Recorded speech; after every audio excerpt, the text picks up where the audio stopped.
is Tyler Proximo. I'm in the Entrepreneurship 1010 online class. And for my interview, I'm interviewing my dad, Ron Proximo. Say hi. Hi.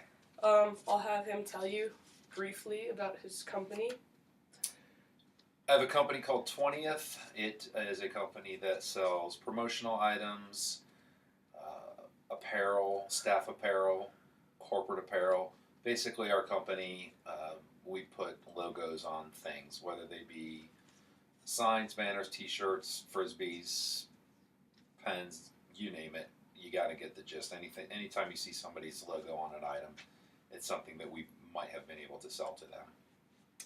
Okay, so our first question is one of the big things we talk about is value and use. So, meaning why customers like 20th. So, what do you do to make your customers have a good experience? What is it about your product or your services that they appreciate so much? Our product and service really isn't any different than.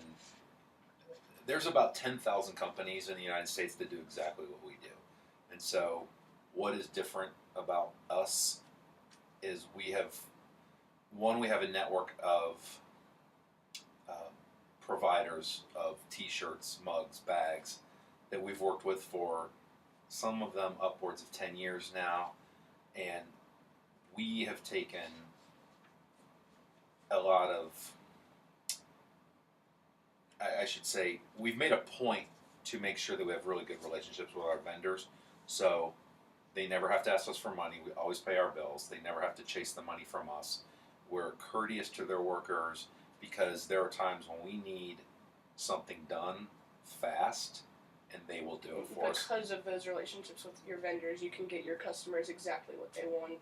Correct, because if you ask me if a company said, one of my clients said, hey, I need 1,000 bags and I needed them with our logo on them in 2 days, there's very few companies like mine, a distributor, that could get it done. But because of the relationships that we've developed with our suppliers, they'll get it done for us, because not only do we make sure we treat our customers right, we actually have we look at the other side and make sure we treat our vendors right. So the way you treat your vendors allows you to have a great interaction with your customers. Absolutely. Because of my relationship with my vendors, my customers benefit from that. Right.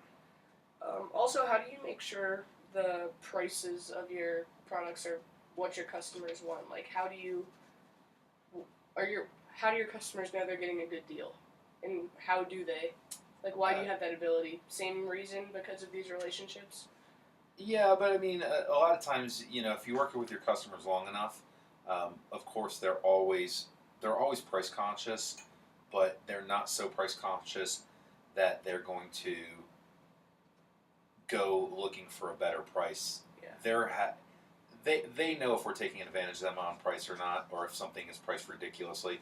An example is if I try to sell them a T-shirt for $4, they know $4 is too high. But if I charge them $3.50, maybe they could get it from $3.25 from somebody else.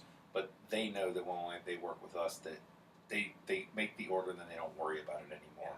They know that it's going to get delivered on time. And so it's like anything else. Most people know what a fair market price is.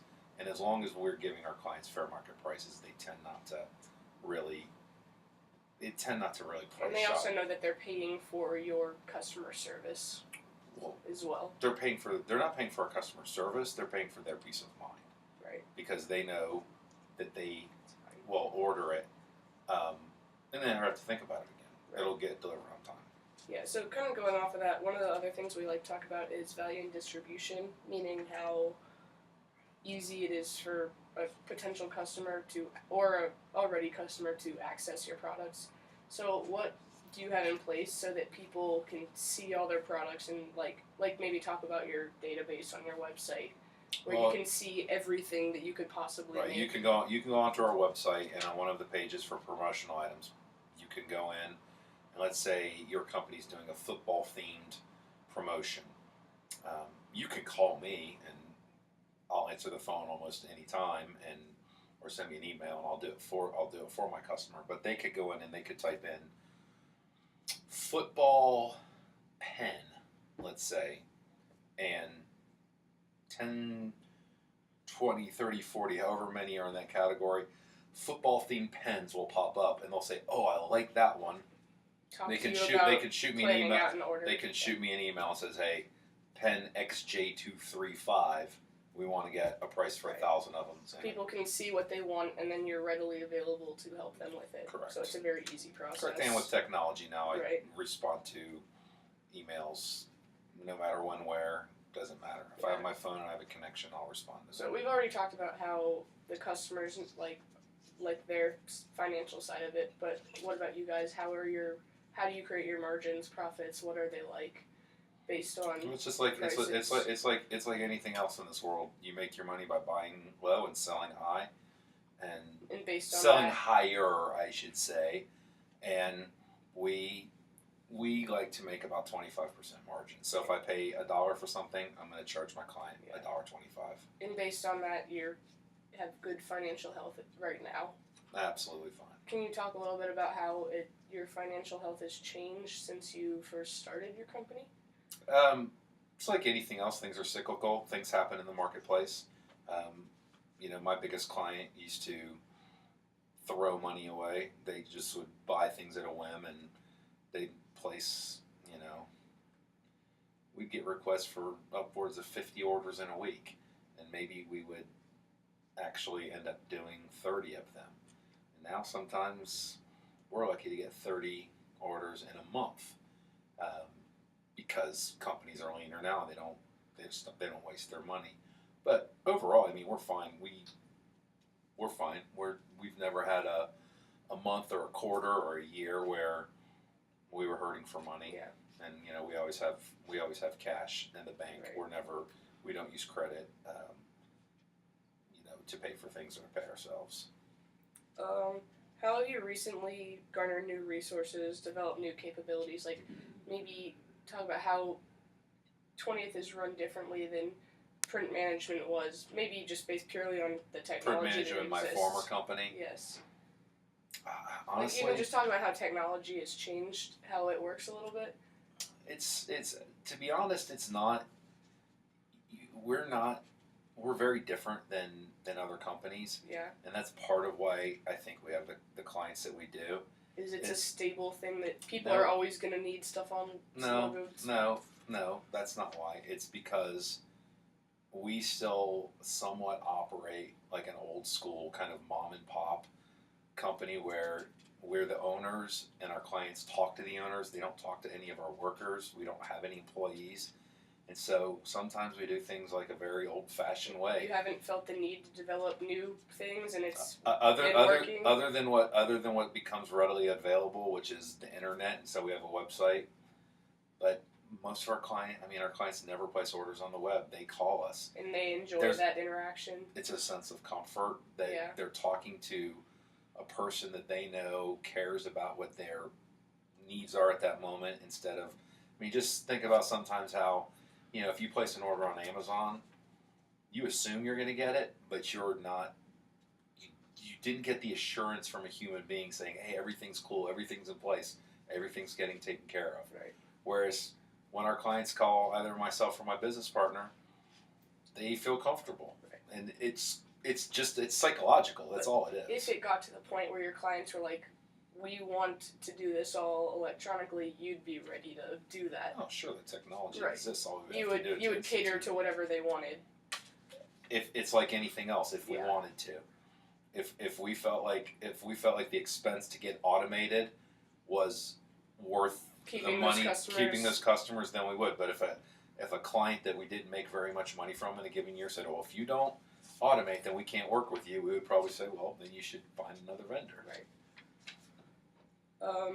So maybe talk about your philosophy as a company and how the way you govern your own company carries that over, how your values with how you want to treat your customers. The simplest thing we do, and we've done it since day one, and we do it today, and we'll do it 10 years from now, and we'll do it forever, is we treat every single job that is given to us like it's the first job.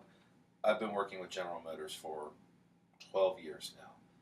And when they give me an order for 12 golf shirts, I treat that order the exact same way I did the first order that they ever gave to us. And I feel like I have to prove to General Motors on that 12 shirt order that our company is worthy of their business. And by having that attitude, I never decide what's an important order and what's not an important order, because it's not my place or my job to decide what's important. If they ordered it, then it must be important, and I need to treat it as such and give it the same amount of consideration for a 12 shirt order that I'm going to make $100 off of as I would if they placed a $50,000 t-shirt order that I make $75,000 from. Right. I don't distinguish the two in terms of how much effort and how much consideration and how important I make it. They are exactly as important to me, Right. and that is why we keep our customers.